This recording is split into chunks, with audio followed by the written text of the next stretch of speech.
बहू, ये क्या पहना हुआ है तूने? ये बिना बाजू वाला सूट? ये तेरा ससुराल है, मायका नहीं है। तो ससुराल में ससुराल की तरह ही रहा कर। चेंज करके आ जल्दी जाकर अभी।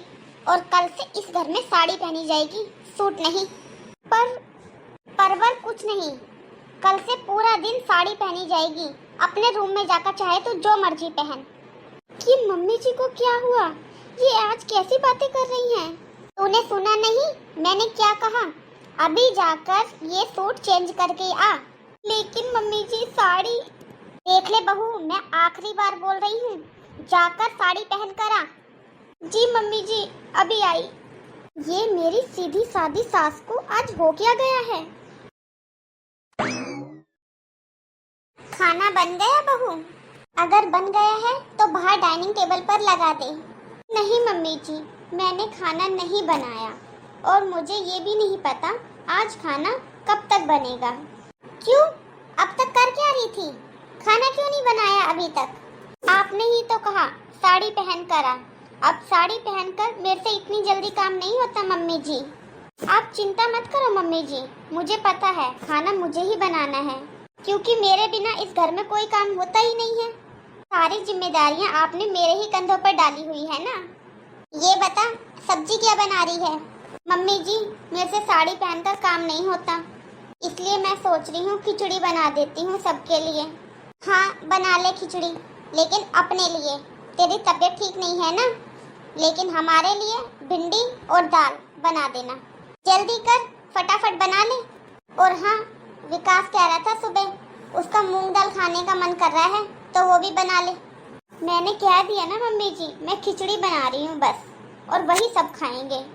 वैसे भी आपने किचन की जिम्मेदारी मुझे दी हुई है ना, तो मैं अपने हिसाब से बनाऊंगी मुझे क्या बनाना है। एक काम कर, ये सारी जिम्मेदारियां छोड़ और अपने रूम में जा और अपना बैग पैक कर।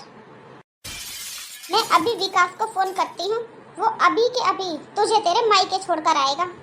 और कम से कम 6 महीने साल से पहले वापस मत आ जाना। नहीं नहीं मम्मी जी, मैं कहीं नहीं जा रही हूँ, मुझे कहीं नहीं जाना। क्यों? तू उस दिन फोन पर अपनी मम्मी से कह रही थी ना कि तेरा मायके जाने का बहुत मन करता है, लेकिन इस घर की जिम्मेदारियों की वजह से तू वहाँ पर आ नहीं सकती है। तेरा अपनी मम्मी से मिलने का बहुत मन है। और हाँ, तूने ये भी कहा था शायद अगर तू यहाँ से 2 दिन के लिए भी अपने मायके चलेगी तो हम सब भूखे मर जाएंगे। क्या कर बहू, तू जा, कम से कम 6 महीने तो रह कर आ जा। मैं खुद संभाल लूंगी अपने घर को। नहीं नहीं मम्मी जी, आपको कोई गलतफहमी हुई है, मेरा कहने का वो मतलब नहीं था। मम्मी जी आप बाहर जाइए, बैठिए, मैं अभी फटाफट खाना बनाकर लाती हूँ। ये आखिर मम्मी जी को हो क्या गया है? रात के 10 बज चुके हैं, मेरी तो कमर में भी दर्द हो रहा है, सर भारी हो रहा है, और ये मम्मी जी को तो कोई फर्क ही नहीं पड़ रहा है। पैर पकड़ के खड़ी ही रहेगी क्या? अच्छे से दबा। मम्मी जी रात के 10 बज गए हैं, मेरी कमर में भी दर्द हो रहा है, मैं जाके सो जाऊं क्या? मुझे नींद भी आई है। बहू, उस दिन पड़ोस वाली चाची जी को तू क्या कह रही थी कि मैं रात के 10 बजे तक काम करवाती हूँ तेरे से? अब क्या हुआ? अच्छे से पैर दबा, मुझे बहुत आराम मिल रहा है। अब तू रोज रात को अपना काम खत्म करने के बाद 1 घंटे मेरे पैर दबाएगी बैठकर। क्यों? आज आपकी सैलरी आई है ना, मुझे कुछ पैसे दे दो, मेरा मेकअप का सामान भी खत्म हो रहा है और मुझे कुछ नए कपड़े भी लेकर आने हैं। काफी टाइम से पार्लर भी नहीं गई हूँ, तो मुझे पार्लर भी जाना है।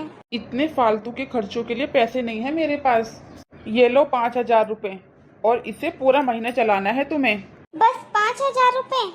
5,000 रुपए में आता ही क्या है? आप 1 लाख रुपए महीना कमाते हो और मुझे सिर्फ 5,000 रुपए दे रहे हो। अगर चाहिए तो ले लो, अगर नहीं चाहिए तो कोई बात नहीं। क्या हो गया है इनको? पिछली बार तो मैंने 25,000 रुपए लेने के लिए भी मना कर दिया था, और अब मुझे बस 5,000 रुपए दे रहे हैं, वो भी इतना सुनाकर। इस घर में आखिर सबको हो क्या गया है? मुझे लगता है सब मेरी ही गलती है।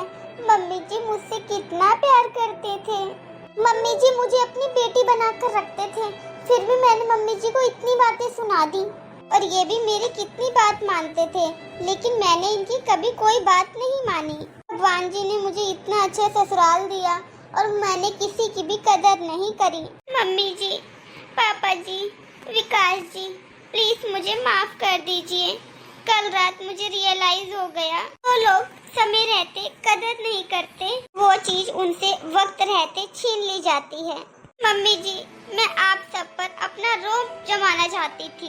मैं सोचती थी मेरा रोब जमाने से आप सब मेरे से डर कर रहेंगे, लेकिन मुझे ये नहीं पता था कि गुस्से से सब बिगड़ जाता है, बल्कि पराये हो जाते हैं। मम्मी जी प्लीज, आप पहले वाली मम्मी जी बन जाओ ना। मैं आप सबसे प्रॉमिस करती हूँ, मैं आगे से ऐसा कुछ नहीं करूँगी जिससे आप लोगों को कुछ भी बुरा लगे। मानना पड़ेगा विकास तेरी माँ को। हाँ मम्मी, आपका आइडिया काम कर गया। आइडिया? कैसा आइडिया? हाँ अंजलि, ये मम्मी का ही आइडिया था तुम्हें लाइन पर लाने का। हाँ बहू, मुझे ये सब करना पड़ा क्योंकि मैंने तेरे को हमेशा बेटी समझ के प्यार किया है। मैंने हमेशा एक अच्छी सास बनने की कोशिश करी, लेकिन तुमने दुनिया के सामने मुझे बुरी सास बना दिया। मैंने तुम्हें अच्छे बुरे की पहचान कराने के लिए ये सब करा बहू। अच्छा बहू, बताओ अब तुम्हें कौन सी वाली सास चाहिए? और हाँ बहू, आज पूनम भी वापस आ रही है गाँव से। और हाँ मम्मी जी, इस बार मैं कोई ड्रामा नहीं कर रही हूँ, सच कह रही हूँ।